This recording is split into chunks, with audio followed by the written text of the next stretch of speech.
In today's video, we're going to talk about how to minimize your tax burden, or said another way, tax planning in retirement. The goal is not so much to minimize taxes year by year, but how do we make a meaningful or significant difference in lowering taxes over your entire lifetime?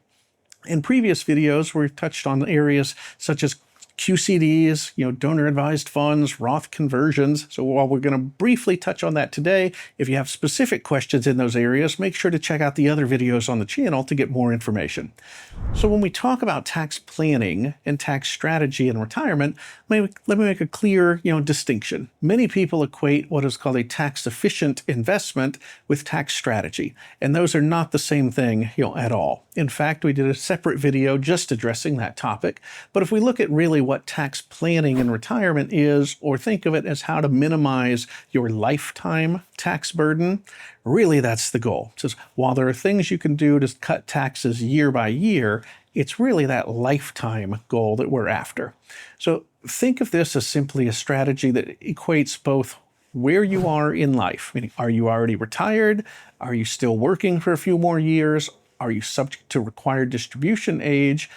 And also, are you filing a joint return, a single return? So taking those factors of where you are in your retirement timeline, as well as looking at where things are on the tax front.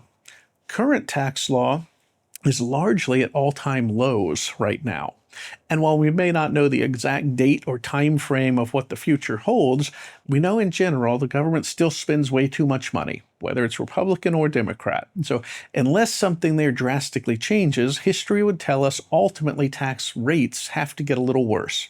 So when we look at minimizing the tax burden over your lifetime, really the key is about addressing your retirement accounts, things that you have to pay taxes on. So IRAs, 401ks, 403bs, whatever your company or employer plan may be called, ultimately the IRS looks at those in sort of the same set of lenses, meaning eventually you've got to take the money out and pay taxes on it. Or if you don't, you pass it to a loved one, they have a shorter time frame to take the money out as well. So if we're saying for the majority of people, a lot of their retirement savings is in those retirement plans. And ultimately, short of giving the money away, which we have addressed in some other tax strategies previously, short of giving the money away, all of that money ultimately has to show on your tax return.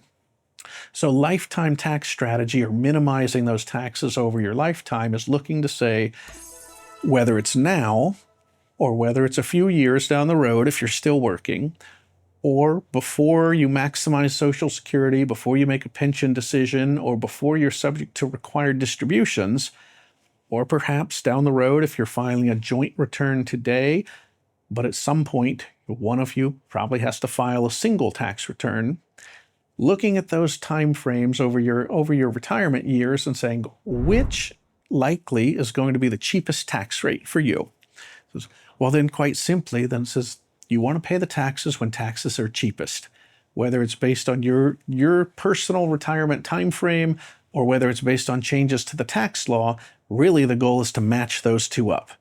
And then on top of that, you can do some additional strategies, as I mentioned, what are called QCDs, charitable donations, donor-advised funds, stacking deductions.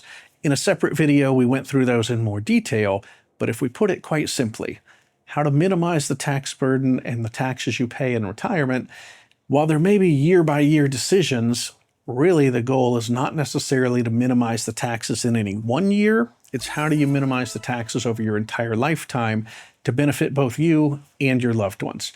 And to put it quite simply, the less you give to the IRS is the more that's there for you, your family, or for the other causes you care about. So I hope this little insight into how to minimize taxes over your lifetime or tax planning in retirement has been helpful. If you'd like more details on this subject, make sure to subscribe to the channel and check out our other videos where we've gone in more depth about tax strategy, Roth conversions, and decisions around pensions and Social Security.